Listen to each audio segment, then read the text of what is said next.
This series haunts my every single thought in the best way possible. This is the House of Devil series by Kayla Edwards, the first book being City of Gods and Monsters, second one being City of Souls and Sinners, and the last one being City of Lies and Legends. And I could sit here and explain to you like all the tropes and like the bare bones of this story, but it really wouldn't do it any justice. It would be a gross oversimplification for the magnitude of this series and how absolutely freaking flawless. I know that was dramatic, but like it deserves it. But I guess I'll explain the first book to you. City of Gods and Monsters follows Loren Calla, who is a student at a university, a human, but then all of a sudden she finds out that there's a price on her head and people are hunting her. And one of the people hired to find Loren is Darien Castle. Now Darien is something called a Hellsayer, which I'm not even gonna get into that. You just have to read it to understand what it is. But he was hired to find Loren and turn her in, but instead of actually doing that, he decides he's gonna be her bodyguard.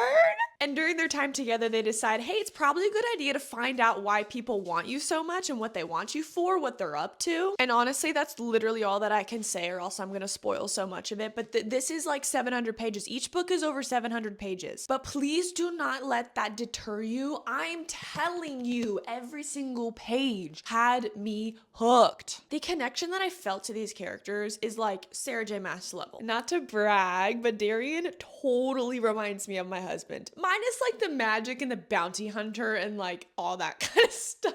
His personality, like his tendencies, like that's my husband. Dare I say, Darien is my number one book boyfriend. But regardless, this story had me on my toes. I experienced every single emotion under the sun while reading this. It had me forgetting I live on planet Earth, and it plagued my every single thought the moment that I closed this book. You seriously need to read this.